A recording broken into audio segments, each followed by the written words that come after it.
Man, y'all know what it is, man. It's Chezzy Boy right now checking in with OG Qualo, man. Yeah. One of the original OGs out of Charlotte, North Carolina, man. What's going on today? Yeah, I'm doing all right, man. Just checking in, trying to see what's going on with the city now. You know, I just got out from doing 20 years. 20 years, that's I a had long time. 97 years, man. 90 years fed and 7 years state. You know what I'm Damn. saying? I went to trial on both cases. You can look it up. It's on the internet. You can Google me. All them dudes be talking about they got their paperwork and their cases and all that. They be faking, man. I'm a real deal, man. A real OG. That's And I what's show you up. where them niggas at. You think they real, I'll go to Pacer for you and pull it up. I do all that. That's what's up, man. Before we get into all that, let the people know that don't know, you know what I'm saying, where you come from and, you know, what part of Charlotte that you grew up in. Well, I'm from West Boulevard, but you know, I used to be all over Charlotte, every neighborhood. I can go in any hood, you know, because I played sports when I was young. So I built relationships through playing sports. And, you know, I was always able to go in every neighborhood, but I'm originally from the old Dome Village, not Auburn Glen, the old The Dome original. Village, before they even had the park out there. Where the park is at, they used to be all woods. Everything, you can grow anything out there, blackberries, all this, you know, we country boys, all that stuff was being grown. We was eating out of there. We was feeding our families out of there. That's what's up, man. You know, I know you deeply know the Charlotte history, man, on, you know, a lot of old school players as yourself, you know what I'm saying? Yeah. Can you name any? Well, you know, I don't like to be putting nobody business out there, but you know, I got some OGs that's on me that never been to prison. They was in the game, retired out the game, you know what I'm saying? Get shout out to my nigga Bird, you know, people don't really know his real name, you know, but he won, I tip my hat off to him because he never been even looked at or even been to prison, you know what I'm saying? So Right. he one of the ones that did it best. He used to always give me knowledge about the streets and how to move, you know what I'm saying? He won ever first put something in my hand to make some money with, you know, when we was broke and poverty living with roaches and rats in the house. So, you know. What was it like growing up in Charlotte, you know, at that time, you know, living in poverty, like you say, roaches and rats. Like, what was your household like, far as like, did you come from a single family household or you had mom and dad and brothers and sisters back then? Well, my mom and my dad, you know, my mom got pregnant at the age of 14, had me when she was 15. My dad was 15 too. Well, he was, you know, my mom older than my dad, but they was young, they was babies when they had me. So they was kids, you know what I'm saying? So my mom, you know, she left me with my grandma when she moved out, when she was like 20, 21 years old, with my brother, with my sister daddy. Right. But my grandma raised me, you know what I'm saying? So, you know, growing up in Dome Village Project, my grandma didn't even, you know, she didn't even finish school, you know, uneducated. You know, she was the candy lady, you know, we lived on welfare and food stamps. You know, that was our way of living. So, Right. you know, during that era, it was the crack era. The Right. crack epidemic had hit, you know, Ronald Reagan and Nixon formed, you know, going against black people, you know, putting the drugs in our neighborhood. The CIA was doing all this. So, you know, it was trying to battle the streets, battle the drugs, you know, play sports, to try to get out the hood. That was my focus at that time. But I realized during that time that you got to make a move on your own if you're gonna get yourself out of these situations. So I turned to the streets. I turned to selling drugs. That's what's up. Speaking of turning to the streets and selling drugs, can you remember back like the first thing that you ever did that introduced you to the streets? Well, the first thing I remember about getting introduced to the streets is my great grandmother. She was a moonshine lady. So, you know, we used to go over there on the weekends. This is my grandma mama. We used to go over there on the weekends, and she was selling moonshine, like she was making wine out of muscadines and sugar. Right. So, you know, I would help her do this. You know what I'm saying? So now, when the sales would come, you know, she would have us like hand the stuff to the people that was coming. She was selling bottles for $5. So, you know, I figured I was getting educated to be in the streets then, because, you know, I'm a young boy. I wasn't no more than 5 or 6 years old, helping her doing these things. You know what I'm saying? That was part of what I was doing. You know, my grandma, like I say, my grandma, this her mother. You know, we used to call her Mambo, and she was like the head of the family. She was a gangster. You know what I'm saying? She had the liquor house going, the fish fries going, and showing us how to get our own money without, you know, asking other people for money. Right. So I think that culture, that environment at a young age, it kind of like helped me. It helped me like in the streets, because when you get in the streets, you got to know how to survive in the streets. So that education early on helped me out. So I knew how to deal with people. I knew how to, go back and forth with people when it came to negotiation. Dealing, selling these drugs to people. And, she taught, like I say, that environment I was in taught me these things. Right. So fast forward a little bit, as you got deep into the streets in Charlotte, North Carolina, what were some things, that went on as far as like, how was the drug game back then versus now? Well, the drug game had structure back then. This mess they got going on out here now is just a hot mess. All these guys is getting in it for the name or say they selling drugs. Back then, you didn't want nobody to know you was selling drugs. Like Right. that was looked down upon in certain neighborhoods. Like certain people didn't even want you around their families if you sold drugs. You know what I'm saying? But like I say, I never been the type to really glorify selling drugs. It just was a way of, I didn't like my situation that I was in as far as my family. Because like I say, most of them was uneducated. You know what I'm saying? I want to say, if I ain't mistaken, I think my aunt was the first one in my family to graduate. And then came me, which I graduated in prison and got my GED. So I always seen that I wanted to be better. You know what I'm saying? Like I always wanted something better than just the projects or living in the project. Even though I would go to my mama's house, she stayed in a middle class neighborhood, but me and my stepfather didn't get along. So I really didn't want to be there. Right. You know what I'm saying? Because even though my dad was on drugs, I still consider him my dad. Right. So even though this man was trying to take his place, to me, I wasn't having that. That kind of didn't sit right with Yeah, you. it didn't sit right with me because, like I say, my stepdad, he always been a great provider. Him and my mom still together today. They done been through their little ups and downs and whatnot, but I respect him on that level because he showed me how to be a provider. He showed me how to, stick with your family no matter what the situation is. What was school like for you, education-wise? Well, like I say, I went to school. What school? My bad. What school did you go to? Well, I went to, I started off Amy James, elementary school. And then I went to Kennedy Junior High. I went to the old Kennedy, then the new Kennedy. And then I went to Olympic, you know what I'm saying? And I was playing sports. So that was my time of, I just went to school really just to play sports. I really didn't like being at school. School never was a thing to me because I didn't like the books they had. Everything was all about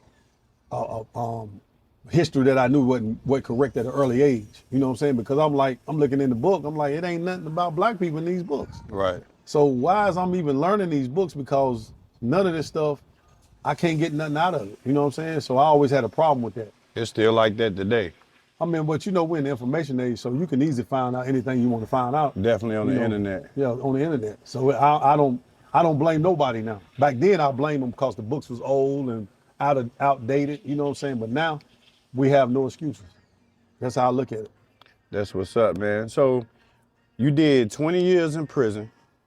You was facing 90, right? Yeah, 3 30-year sentences. You mind me asking what was the cause of you going to prison? Well, I got caught up in what they call the 841 and the 846. The 841 is selling, like distribution of drugs in a city or any kind of neighborhood or however you want to put it. And the 846 federal statute, that's conspiracy. Like when two or more becomes involved and commit a crime, that's conspiracy. It don't matter if me and you decide to go over here and rob this store, that's conspiracy because we conspired, we came up with an idea and we said we're gonna go do this. You know what I'm saying? Right. So, I had, like I said, I learned the statutes and learned the law when I got locked up. And like I said, I was facing 3 30-year sentences, federal and 7 years state for 3 grams of marijuana that I got caught in prison with. Damn. You know what I'm saying? So they gave me 7 years because I decided to go to trial.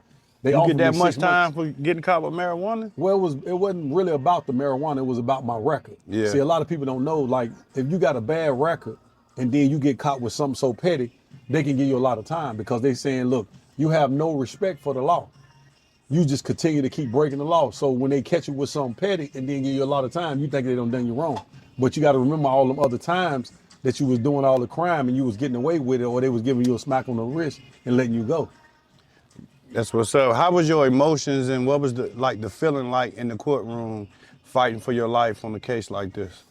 Well, I always had this me against the world mentality. You know what I'm saying? I always been like a person that, you know, I always been a leader. So I felt like they was after me because I always been smarter or one step ahead of the police. That's how I felt. But Right.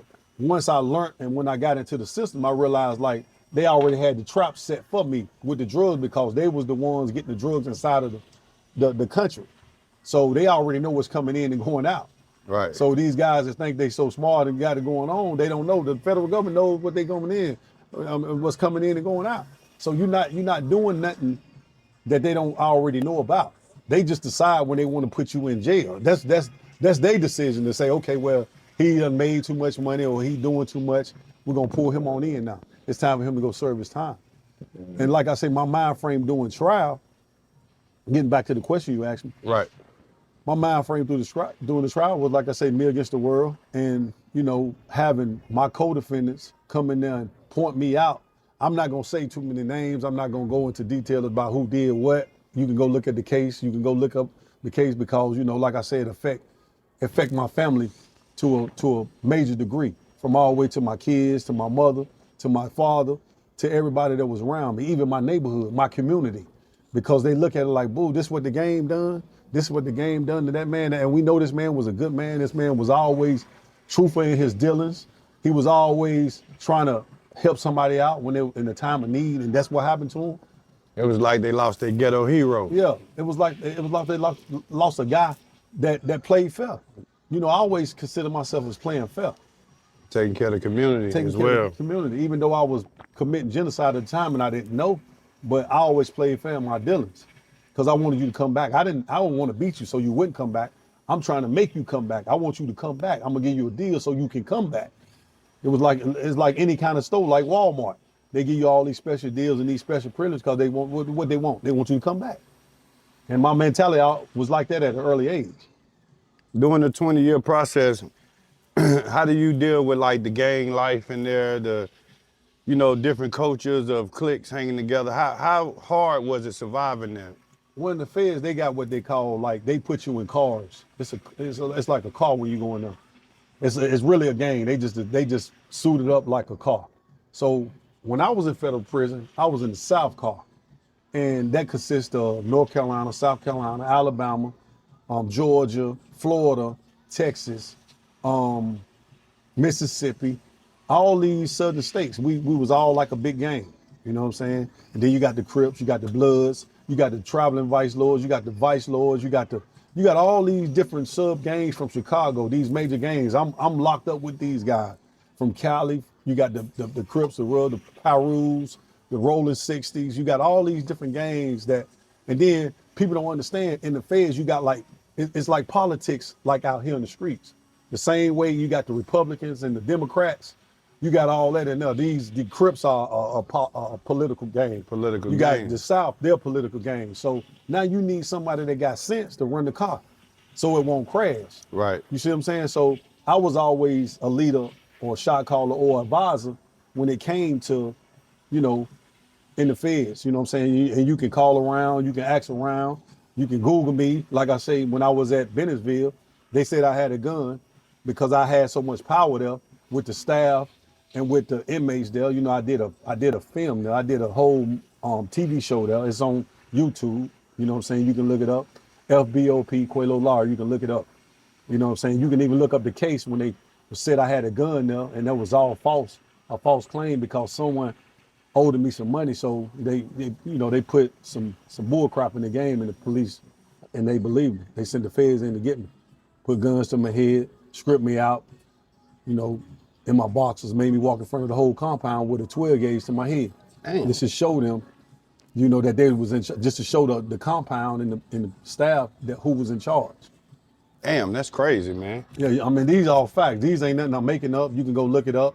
April 4th, 2023, Bennettsville News. Go look it up. It'll tell you. Your federal prison, you was locked down there in Bennettsville? I was at Bennettsville. I was at Manchester. I was at Esdale, I was at Edgeville, and I was at one of the craziest prisons in the world. That's in California, Victorville. You know, in Manchester, I was at Manchester too, and Leavenworth. I've been out there to Victorville too. It ain't that far from LA. Probably like an hour it's from like LA. an hour from LA. Yeah, Yeah, it's in the valley. Yeah, I got a lot of friends out there. Yeah, it's in the valley down there. That's what's up, man. The desert. A lot of kids today, they glorify the streets different. Is there anything that you can tell them, a positive message, you know, why they shouldn't go to prison? Or how to stay out of prison? Well, most of these kids don't understand what they're getting themselves into until they get there. Like, it was plenty of times that a lot of kids that came in and had to be disciplined as soon as they came in because they had no structure from home. You know, so now it's like you get a baby, like you taking a baby when he comes into the federal system. And you got to train them how to walk. You got to train them how to eat. You got to train them where to sit. It's the same thing. So when they had to go through all that, a lot of them bucking the system, and then they get stabbed up. Some get even killed. Some, you know, it's not what these rappers are saying. None of them never been to federal prison. You might have had a couple of them. Gucci Mane was at Leavenworth. I don't want to tell his story when he was there because he know when he was in PC when he went through there. So these guys be acting like they was on the yard and doing all this. A lot of them wasn't doing that. You was locked up with Gucci too? Gucci Mane was at Leavenworth with me. You know what I'm saying? I worked in the kitchen, and he was in protected custody. Not trying to say that he wanted to be there because they're gonna put you there because you're a celebrity. Celebrity, yeah. But I didn't see him. I would never see him walking on that type of yard because they gonna try him because you rapping this stuff. You understand what I'm saying? You rapping this stuff. Right. You know, so they gonna get at you. From your experiences, I want to ask you a question because a lot of guys get out of prison and does this, right? Yeah. So they get out of prison, they tell me their prison stories. Like, these are some of my close friends and stuff like that. Yeah. Why do they make their prison stories seem like it's fun and they want to go back? In reality, they really don't want to go back. Hell no. Who wants to be in a fucking cell with a man with some musty nuts, ass stinking, breath stinking, waking Yes, up sir. every day? You know, I used to wake up mad every day because I was in there. I felt like that was my rock bottom for me because I always been the type of guy that had money, that had, you know, all my friends left, all the women left, you know, even some of my family left me. I mean, left me out to dry, took things from me, took property from me, took money from me, laughed about me being in prison because they thought I wasn't getting out. Even the women. You know, I don't even want to speak on my kids' mothers and stuff like that, how they did me. You know what I'm saying? Then I don't mess with that nigga. That's what they do. They call you a nigga. How did that make you feel? You know, your kid's mother turning her back on you like that. You ain't got to speak on her, but know, I want to know how that made you feel. It made me feel like, damn, I failed her. I failed my kids. You know, and she showed me her emotions for Right. not even dealing with me, period. Cause you know, I didn't see my kids all through my bed. You know, for 8 years, I went without seeing my kids. Ain't nobody bring my kids to see me. You know, and then I got to the point where I worked 20 cents an hour in the kitchen, something that I thought I would never do, just to send money so my daughter can come and see me. My oldest daughter with her. How's that possible though? Like 20 cents an hour, just Right. thinking working 6 months straight and never spending the money and just holding it. Just saying, you know, because I want to see my daughter that bad. I want to see one of my kids that bad. Not spending nothing, going without. So because you just want to experience that. You want to experience that time with your daughter because you know they crying out to you. They getting in trouble in school. They going to jail. You know, they getting in fights, and you don't know what to say to them on the phone. So who wants to go through that? Who wants to go? You got to be a goddamn fool to want to go back and do that. a lot of guys act like it's so fun in prison. Now they got camera phones, and you know, like I mean, it's cool if you doing the time and the right things with the phone. Say for instance, trying to make a way. Making a way. It wasn't about just having fun, and it was about using my time wisely. Cause they make it look fun now. They make it look like, come on in, it's college. No. I'm not. I don't agree with that. I mean, we can debate that all day long. We can go back and forth, but me and dudes that know me around the system, I'm known around the system. I knew guys in California, Folk Corner Hustle, Ray. We talk about this all the time. He's a big boy in the game culture. You know what I'm saying? Folk Corner Hustle, Ray. He had 30 years. We was locked up. We was doing time. We went to prison together. And we used to always talk about the youth and why you know, why they so dumb or why we don't want to be around them. You know what I'm saying? Because a lot of them, like a lot of the youth don't like to listen. They don't like to listen, especially Right. to someone that's never been through anything. You know, like me, I can tell them, look, that's some bullshit that's going on in the courtrooms. That's some bullshit that's going on in prison. That's for the birds. That's for dudes that can't make it on the street. If that's how you feel, you want to go live up in there, that's like living in a shelter to me, because you can't make it. They're gonna give you 3 meals a day. That's what you want to do. You know, if you can't make it on the streets, if you don't got the mind enough to be able to stand on 2 feet, you ain't no man.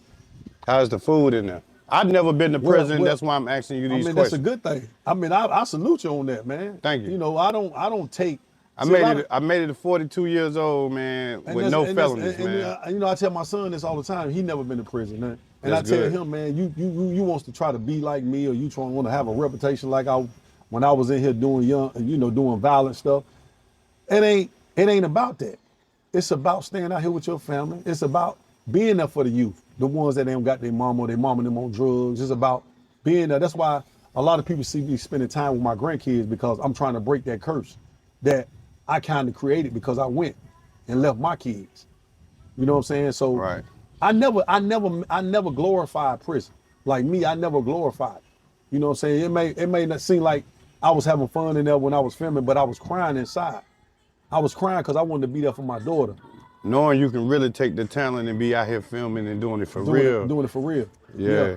And my, just hearing my daughter's voices on the phone, they crying. They in survival mode because they like, Daddy, we don't have nothing. We ain't got nothing, And then when you lack education, it's even hard for a person, you know what I'm saying? Even white, black, or whoever. It ain't just about a black thing, because I know a lot of white people that was in prison with me, and they poor and messed up, and they trying to make it. Mexicans. I done met all kinds of ethnic groups while I was in prison. I had all kinds of friends. It ain't just about the black community no more with me, because I got a more open mind frame now. I see it what it is. It's systems that's in place that blocks people in general. It don't have to be black or brown people. They block it for white people too, Yeah. And when you educate yourself, you'll see that. When you have an open mind, you'll see that. Everybody always want to make a black issue. Oh, it's this, that the police did this. Okay, if you ain't breaking the law, then the police can't do nothing to you. That's just common sense. Damn, that's crazy, man. That's crazy. So, what's the most amount of money you think you made on the streets? To be honest with you, to be honest with me, to be honest with you, Yes, sir.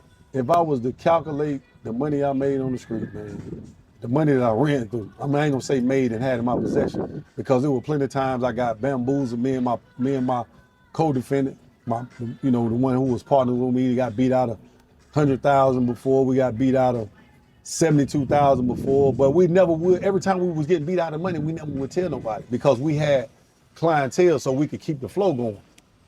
So I ran through millions, if you think about it, but I have nothing to show for it at all. You know what I'm saying?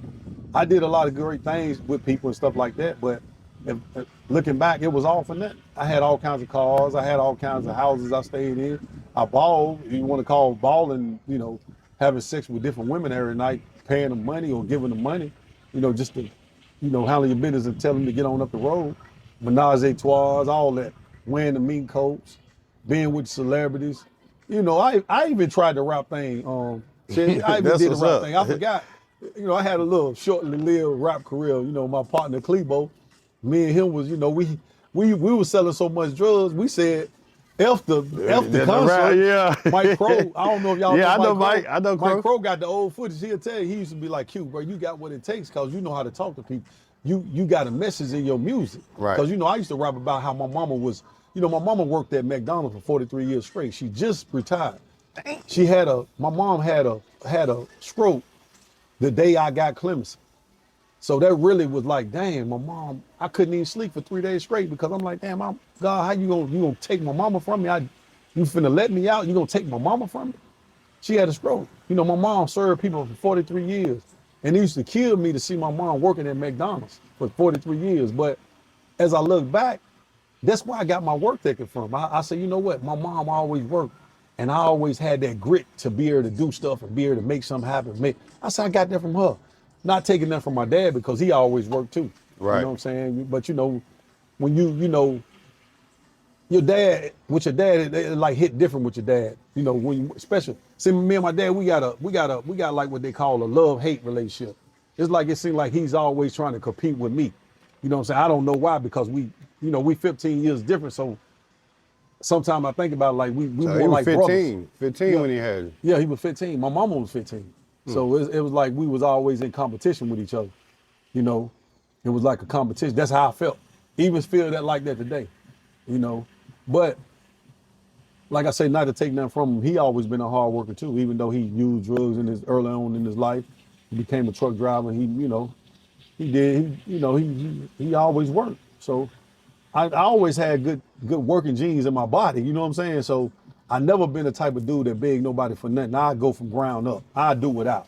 That's just like, I was gonna do this interview and my man say, Q, man, you need to do it. You know, Lick, my partner Lick, I can't forget about him. Yeah. Give my nigga shout out to Lick. That's my brother. Lick been there for times in me in my life when I didn't have water and lights. You know what I'm saying? That's my little man, because So- me and him go way back from Don Village days. He know me. I know him since when he was a legit in his grandma's house. Right. You know, she had him selling weed. So I know when he know my struggle, I know his struggle. Mm-hmm. You know, I know his uncle died. His uncle got passed away, and that was a big hit to his life. And, I know how that affected him.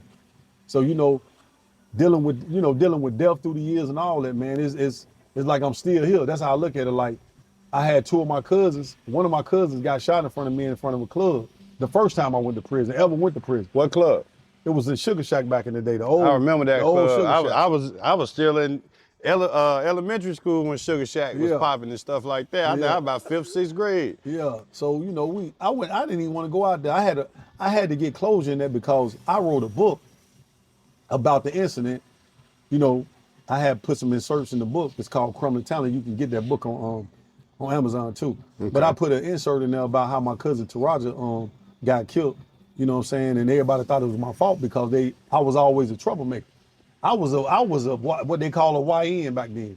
I was always looking for trouble. I was always looking to rob something or take something from somebody or, do something wild just to say I done it. You know what I'm saying? But, right. Even with making a large amount of money, even with making a large amount of money, I was still doing dumb stuff. You know what I'm saying? And a lot of my dudes that used to be with me and my crew, they'll tell you, man, Q a wild dude. Q making videos. Before they even had social media, man, I was already making Menage tapes and showing them to my partners and having a ball with the big camcorders. And, you know what I'm saying? I've been doing all that. You know what I'm saying? Like, I would never let my mom them see me doing that. My mom thought I was the sweetest in the world. Like, my son ain't do that. And you know what? I don't mean to cut you off right there. Yeah. That right there made me think about something when you said my mom. Yeah. As me, when I was, I'm younger than you. Yeah. So when I'm growing up, I'm 42 now. Yeah. Every time I was about to do something, I always thought about what my mom thought before I thought what the police thought. These days and time, they is disrespecting the mom, the dad. They don't even care what the mom think these days. But see, this what I learned. The ones that play bad. If you bad, you got to be bad all the way around the board. Why is you putting your gun down when the police come? I don't understand that. If I'm not trying to incite you to do nothing to the police, but to me, when I was doing me, they'll tell you, oh, Q ain't putting no gun down. Q going at it with the police. Go look at you can look at my resume or whatever y'all want to call it, street resume or whatever. I don't brag on it, but I done had so many fights with the police. They done broke my ribs. They done beat me up. My mama used to, they about to come and get him again. It wasn't no, he just gonna put his hands out and he just going peacefully. He's laying his gun down. Nah, it was never, ex-officer Pretty. He might be retired now. Ex-officer Funderburg. These are officers that know me personally. Like, we know what when we come, we got to go get Qualo. We know what we got to bring to this guy. This guy is a when the police are saying that, you really about their life. You ain't about their life if you putting guns down and, oh yeah, I'm gonna go ahead and let the police get me. You putting the handcuffs on them for you. Like, come on, man, y'all niggas is faking out here. Right. You need to get out the streets and get away. You don't need to be in the streets doing all that. I'm not, like I said, I'm not telling them to go against the police, but if you gonna be a go hard type dude, that's just like in prison. It's a lot of dudes get out of prison, then they want to act like they was going hard in there. All you gotta do is pull their name up. Right. They got their incident reports in there. You Yeah. look at my incident reports. My grandma died, asked them what I told them. Ain't nobody staying with me. And I mean that. I tell the police this. I ain't telling no inmates. I ain't telling no nothing. I tell the police, I'm by myself. And how y'all want to play this? See, dudes not doing that. Right. They looking for help. They looking for dudes to help them. They looking for a crowd to watch. See, I tell them why I'm by myself. So I used to give the police, look, this is how it's gonna go. You know, y'all public. I talk to them like this. Y'all public service workers. So you got to know your stuff when you're going at them. Right. You can't just go at them and you don't know you don't know the laws and you don't know nothing.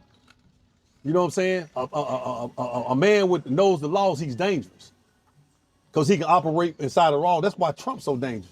That's why people, see, I'd rather be feared than be a coward. You understand what I'm saying? I'd rather be feared. I want you to be scared of me than be a coward, you not to respect me. Right. You see what I'm saying? That's how Trump look at it. I want you to fear me. If I had to go over here and act like I'm finna blow up all these people over here just to get so you will respect me, that he's earning this respect. That's why people don't like him, because they know he's dangerous. Right. They'd rather have Sleeping Joe. They want Sleeping Joe. They want him bite. Sleep. They call him Sleeping Joe. Even though I get bited and shot out, he let me out. But come on, man. You know what I'm saying? You want to be feared. You want America has to be feared because how we live. Right, dangerous. We live dangerous we live as hell, dangerous. and we bullies. Right, we bully stuff. So if we not feared, how we gonna get these people to bring all their goods over here? How we gonna, you know what I'm saying? We take their goods and live the way we live. See, people don't understand the justice on how all this stuff works. It ain't. Go ahead. Go ahead. How do you get involved with BMF? Well, like I said, I attended a couple parties they had, and then when I was in prison, this a funny story right here. I was at SDL. Me and Carlos Kennard, y'all look Carlos Kennard up. He had 7 life sentences, 51 years. He on his way home. That's my childhood friend. He from Dawn Village. You know what I'm saying? But anyway, I met David Garrett. You know, this is he was in BMF, but he really was with J-Rock, which is with Sin City. Okay. A lot of people don't know who Sin City is because these guys are bigger than Big Meats. Like they glorify Big Meats. Rick Ross, he's the correction officer. They glorify Big Meats. This guy's way bigger than Big Meats in prison, man. Like he's a little dog compared to these people that I done met at Leavenworth and these penitentiaries, man. They sitting by themselves. These are drug cartels, leaders. You understand what I'm saying? Like they wouldn't even. He works for them. He's a peon for them. But the American black people, they praise Big Meats, and it gets me because how you gonna praise somebody or glorify somebody and he didn't even go to trial. He didn't even fight. You didn't get caught with nothing, so why is you taking a plea? You know why he took that plea? And I be wanting to tell everybody that, not chasing no clap off nobody. I'm just keeping it real. I'm just keeping it real. Right. He took that plea because his brother already pled guilty and said he done it. That's why him and his brother don't get along today, and a lot of people don't know that. So he really had no chance of fighting. He had no chance of fighting when he got caught because his brother. That's why he don't like his brother. Why you think he don't? If this was my main man, this is my partner. That's just like you don't see me with no partner. You see me by myself. You see me with my son now. Yeah. You see what I'm saying? Because I know that's my blood right there. And now I got to mold him and let him understand what loyalty is and what keeping your mouth shut means. You understand what I'm saying? But if you go back and look, and I tell people to read the BMF book because you praising people that really shouldn't be praised because he didn't change no law like I did. You understand what I'm saying? I went in there and changed laws. What laws you changed? I changed the law when it came to the First Step Act. Go look. What's the First Step Act? It's when Trump passed the First Step Act in 2018. Oh, okay. So I challenged my sentence, saying if I was sentenced today, I wouldn't get this amount of time. So that's now how you end up getting out. That's how. No, I ended up getting out for clemency. I was waiting on other stuff to go through so I can go ahead and file and get out. But I won my what they call the 18-1. I won that law when they decided that they were gonna give me some help under the 18-1. I won that decision. Go look at it. United States versus Qualo Lowery. Appeals court. You can look at it. You know what I'm saying? Fourth Circuit. Make sure you look in the Fourth Circuit when you pull my name up. I have no problem with anybody pulling my stuff up. See, a lot of dudes that get on camera and they do it, but they don't never talk about pulling their cases up. Right. They don't never talk about go to Pacer and get their names. See, go get their real names. No, not their fake street names. Get their whole real name and look their case up, homie. It's there. It's in Pacer. Dudes just don't know. They'll get mad at somebody like me. Why is he doing that? Why? Because they trying to make money off something they shouldn't be making money off, but they don't deserve that. Right. You understand what I'm saying? They don't deserve to be making money off nothing because they didn't go through the fire like a person like me did. You know what I'm saying? They didn't go in that courtroom and fight. Most of them laid down, but they'll come out, oh, I'm the realest. How you the realest? You laid down when they got you. Yeah. If they didn't catch you with that, why you ain't go to trial? Right. It is what it is. You understand what I'm saying? Like, that's how I live life. It is what if I know this man telling to try to get out of jail, he told on me because he wanted to get out of jail. That's if people like me never went to trial, you know what the Sentencing Commission would have never considered? What's that? They would have never considered changing these laws because I'm writing letters saying, look, okay, why can he can go in the courtroom and just tell on me or say something about me in this law, and you ain't caught me with nothing? Answer that question for me. Show me where I had some drugs that you never caught me with nothing. Show me. Because I used to wonder how is that possible. Ghost dope. Show me. For people. No, but you know why they know? Because they the ones put it here. They the ones put it in the community. They know it was there. We know Mr. Lowery had the dope. We know he sold it. The smokers done smoked it. That's why they call it ghost dope. That's why the smokers already put it in their stems and it's so gone. Because they the ones who putting it Yeah, there. they the ones putting it there. Go back and look at the crack epidemic. Go back and look at the closed tapes of Nixon. How he said he was going to destroy the black community. These are facts, man. You can go on the internet and look it up right now. President Nixon, secret tapes talking about how the CIA, all of that stuff. What they saying about Cali? What's the dude up there? He was selling all the drugs. Yeah, Cali. The real Rick Ross. Mm-hmm. He was doing that for real. He was selling dope for the CIA. He was tearing his community out. Just like the TV show Snowfall. Yeah, but they praise him too. You commit genocide. I was committing genocide. You know what I'm saying? I shouldn't be praised for killing my community at home.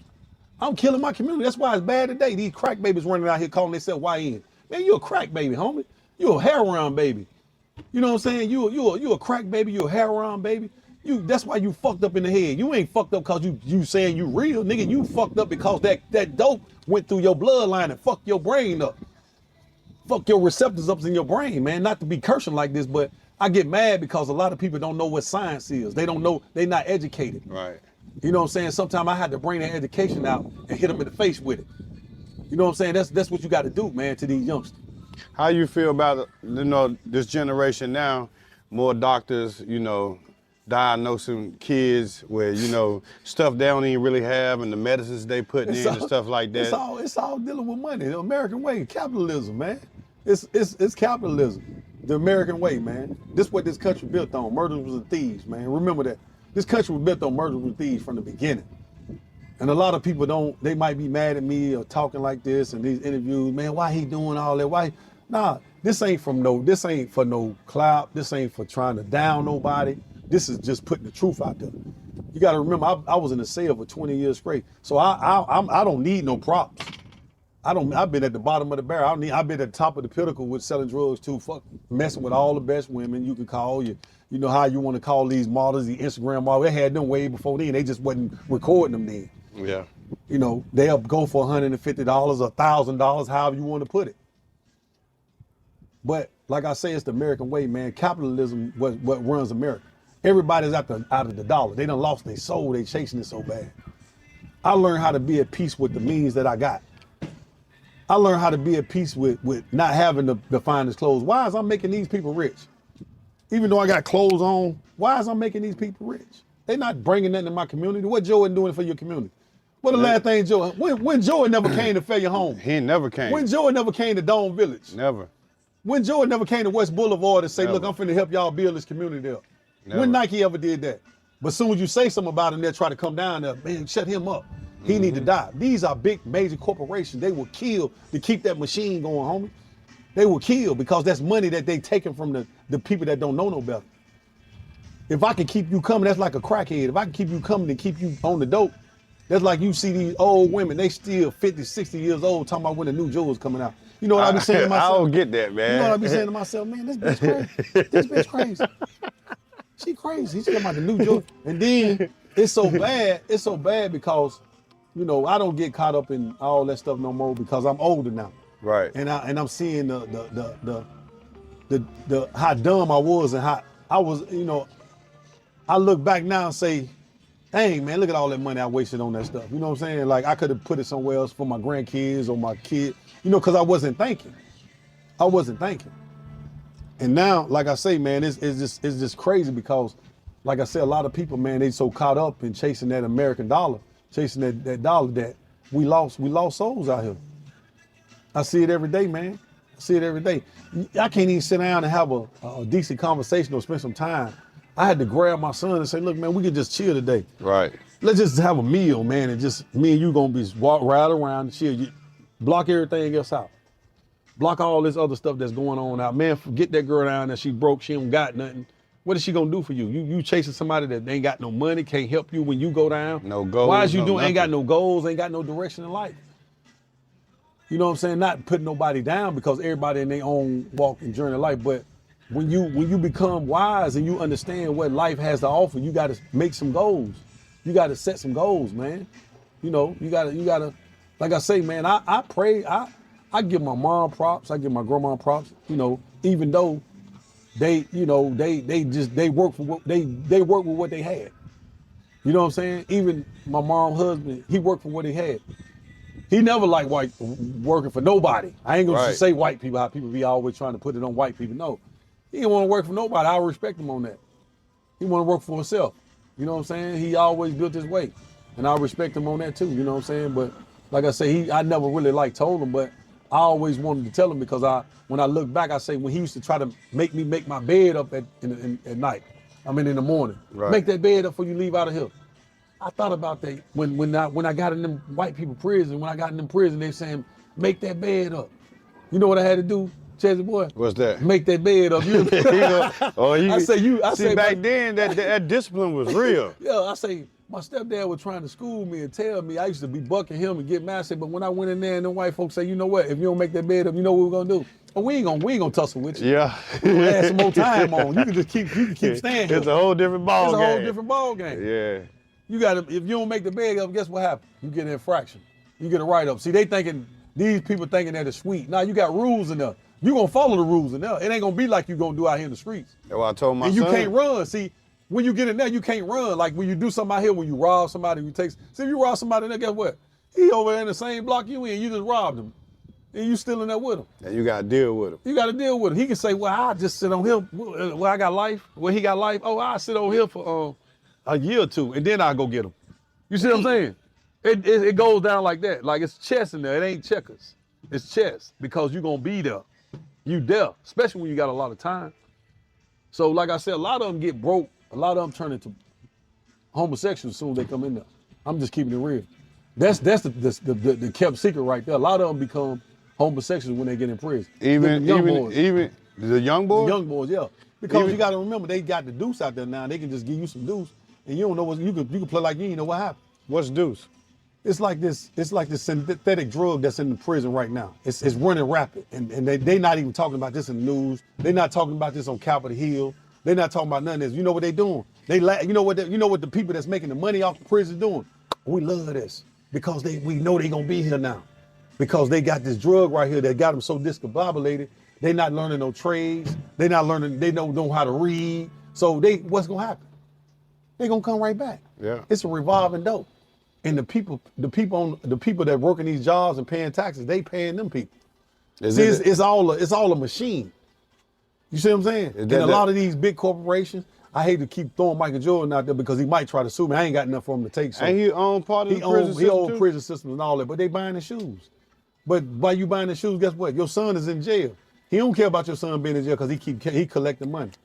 He getting money. He laughing. That's why he always put himself above level.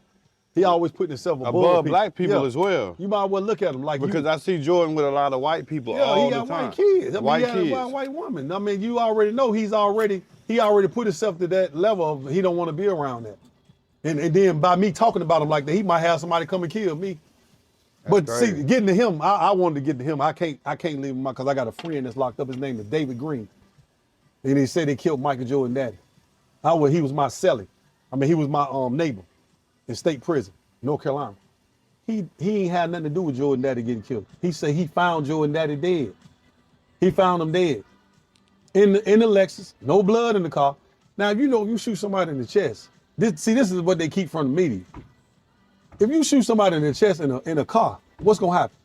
You gonna Blood have gonna splatter everywhere. Where the blood splatter at?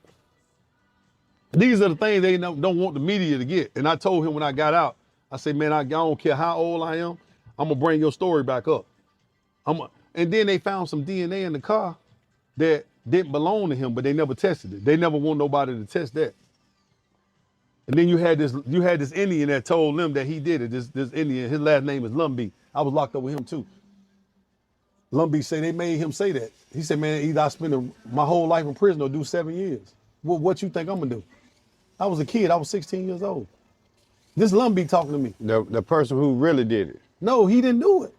Now one of them done it. He said, but I had to say that he done it because, and I had to say I done it because, well, I spent the rest of my life in prison. That's a no-brainer. Spend 7 years of life. 7 years of life. Why you think? Yeah, you're gonna tell it. Now, Jordan is a billionaire. Why not test the man's blood that was in the car? Why not test all the blood, test everything, get to the bottom of who really killed your dad? So was he really shot? Yeah, he got shot in the chest, but not there in that car. Somewhere else. Somewhere else. That's why they found him in the creek. See, the boys didn't even know who he was. They just took his watch off his arm. He had a Rolex on. They took that off his arm, and they drove the car. And then they used the video of David Green rapping him saying he was a killer. It's 93, 92, 93. Tupac is getting ready to come up. Thug Life and what? I could easily get a conviction in the courtroom with that. Yeah. With a video with him rapping about killing somebody. You know what I'm saying? So it's sad cases, man, that's in prison, man. He never want to talk to the media because the way they did him. He don't want to talk to Oprah Winfrey because the way the media did him. He said, man, I'm not talking to none of them people, man, because they never believed me from the beginning. Right. But they need to reopen that case. They need to reopen that case. That's why so many people in the NBA, everybody's terrified of Michael Jordan because they know what type of dude he is. He's what they call a revengeful dude. And I noticed, man, he always been like the top guy, just like Jay-Z as well. Yeah, you got to remember. Go look at Hidden Colors. Hidden Colors documentary. They tell him why they put him keep him on the pinnacle because we got to put somebody up there to have you keep reaching for something that you ain't gonna never get to. You remember Chezzy? Right. It's something you never gonna reach. Right. You got it's Jordan. Designed for you. It's designed for you not to reach. You got Jordan. You got Jay-Z. You got one people like, yeah, you could be there one day. Just keep trying. But you know what's happening? There's a lot of talented people out here, man. I be wondering, there's guys with way more talent than me. Yeah. And I know it because I help out a lot of guys and stuff like that. Yeah. And I be always wondering, like, dang, why is it so hard for people that got the talent, but people who don't have much as talent, they just snap of a button. They just come from out of nowhere. But you got to remember, man, the big people got to control the masses. So if I let you rap about killing and robbing and make you blow up like young boy, man, he's talking about nothing. You understand what I'm saying? But you know why they gonna pump him? Because he's keeping the funeral home going, the hospitals going. He's keeping these big machines going. You got to remember that. He's rapping. He's like Jeezy. He got everybody going to prison. Everybody want to be the dope man. Like old boy was on YouTube talking about Jeezy. Man, you know how many people you sent to jail, man, that wanted to be the snowman? Because can't nobody reach those pinnacles. They can't reach those levels. So what happened? They becomes a casualty of war. I was a casualty. I wasn't successful. I don't never call I lost. I lost 20 years of my life in prison. I was a casualty, man. Dang. But you know what now? I got a peace of mind now because I know what's going on now. I see the big picture. And I'm gonna spread the message. I'm gonna do that. I don't even care if I don't get paid. All of them, man, you gotta get paid for what you're doing. Nah, it ain't even about getting paid. It's about spreading the message, opening these people's eyes up. Right. Getting back to reality, man. You know what I'm saying? Like young boy, I don't even know why they listen to his music. Like, to be honest, I'm not hating on him. I'm glad he making money or whatever. I hope he do the best or whatever, but young boy, he has to look at what he's causing. They're just like Lil Durk. They just got Lil Durk in Cali. I was out there when they got him. You know what I'm saying? Now all of a sudden he wants to pray on 7 days a week. Now you're a Muslim now. Nah, do the same. Don't change up. Do the same. Stay solid. Start like solid. you Do the was. same. Like that's what throws me off. Now you wanna, oh Allah, please Allah. No, do the same. Cause Allah seen you when you was doing all that mess you was doing, when you was acting wild, when you had all these other people killing each other and all that. But now you want to go in there 7 times a day. You got your hand, you got the kufi on. Oh, I'm just at peace. Now you at peace. Man, be the same. That's what I tell niggas. Don't switch up. How you feel about the Young Thug situation, if you know anything about it? Man, Young Thug, them, they know what they did. They know what's going on down with that. All them niggas told something. All of them said something. You know, they trying to point the finger. See, when they start pointing the finger and doing all that, you know what happened. He wouldn't have did this, he wouldn't have did that. See, when I got caught, I know, only thing I said, my co-defendant, he know better. He know better. I ain't gonna say his name because I'm not gonna let people, glorify him or, even bring power to his name. But Right. he knew what he did to me. He was the closest to me. All the other ones that he coached them in doing what they did. I already know how that went down. When they went back there and talking to the DAs and talking to, the police and the FBI agents, he coached them. See, he was mad because I said, you know what? I'm through selling drugs. I'm finna get out the game. I'm finna drive these trucks. See, a lot of people don't know I had got my CDLs before the feds even picked me up. Cause see, that's what they do when you say, oh, I don't want to do it no more. That's when they gonna come get you. Cause I ain't tearing the neighborhood up no more. I'm not committing genocide no more. So they got to come and get me. You see what I'm saying? I'm on a list. They got a list. Once you stop committing genocide, they got to come and get you. Cause you keep the systems going. I told you keep the funeral system going. You keep the hospital packed.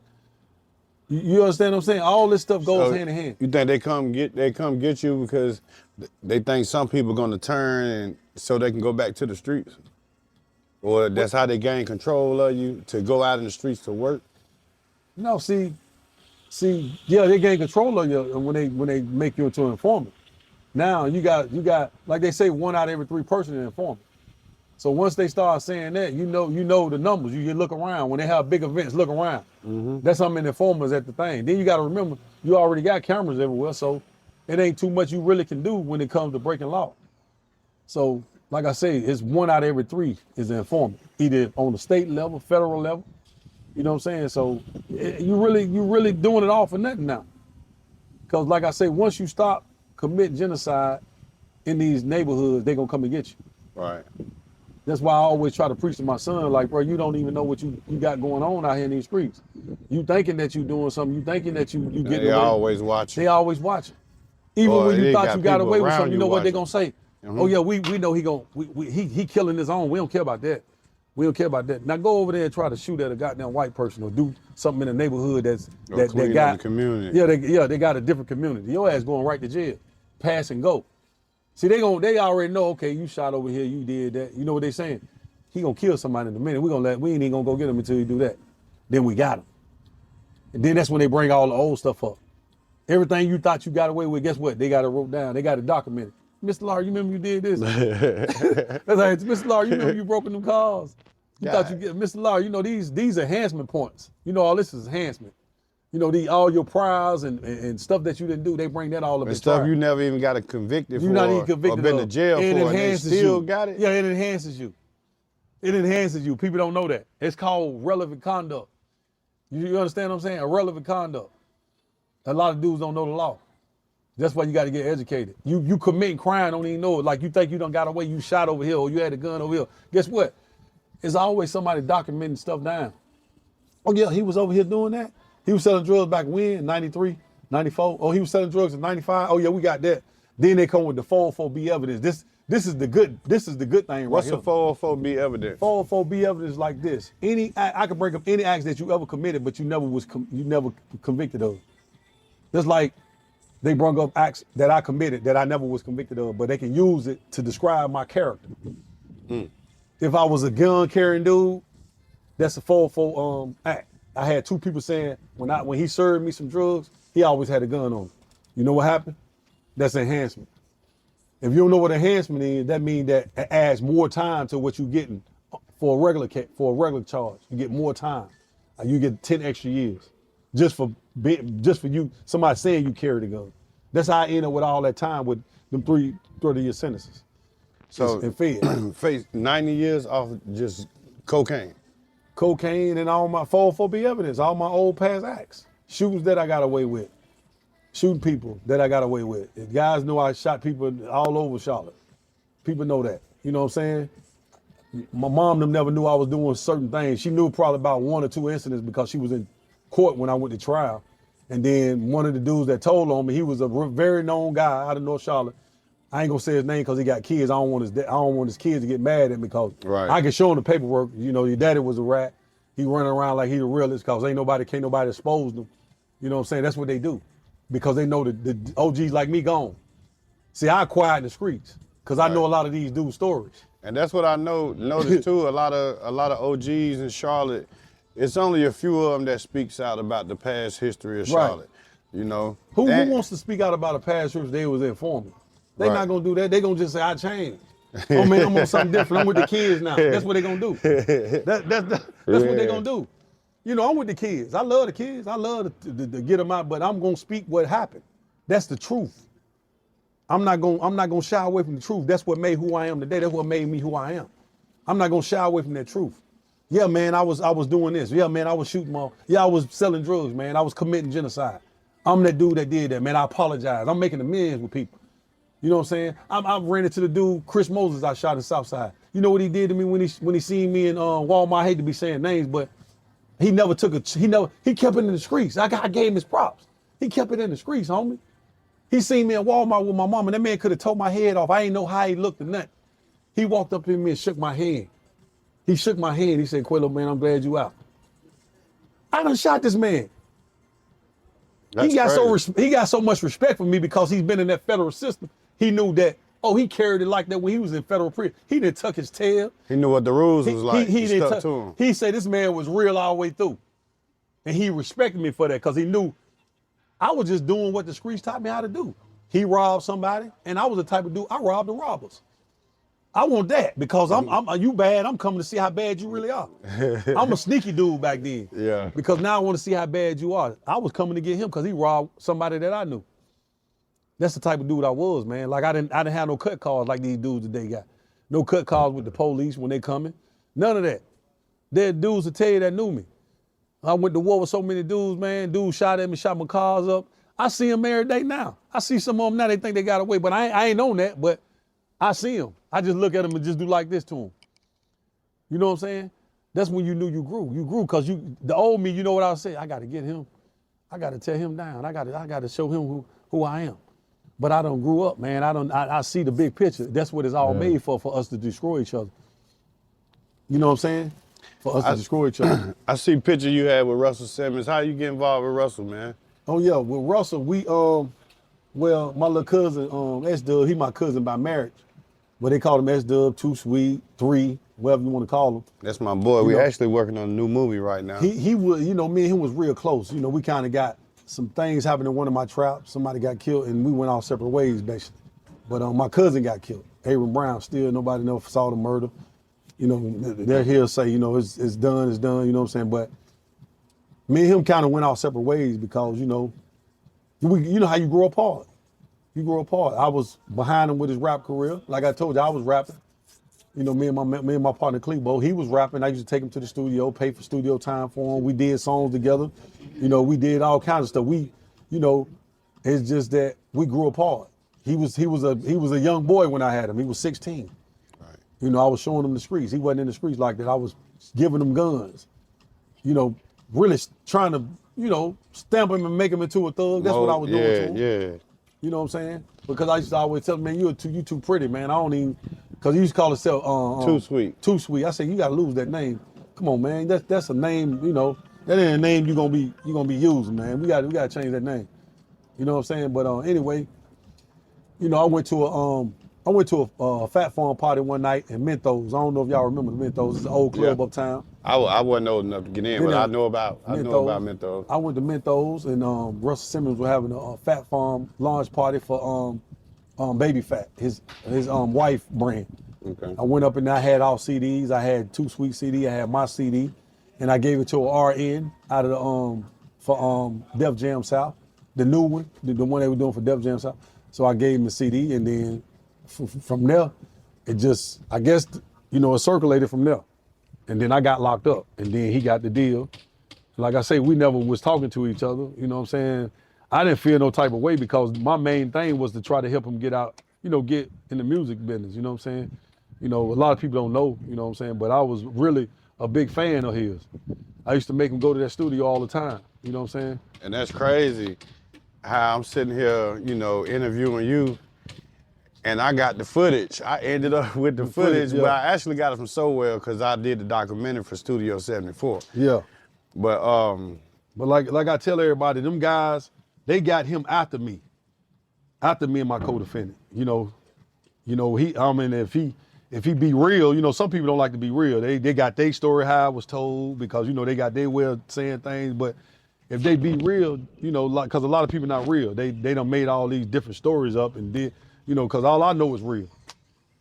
You know what I'm saying? That's all I know now. The that's truth. what's up, man. Yeah, It's a very big honor to sit here and interview you today, man.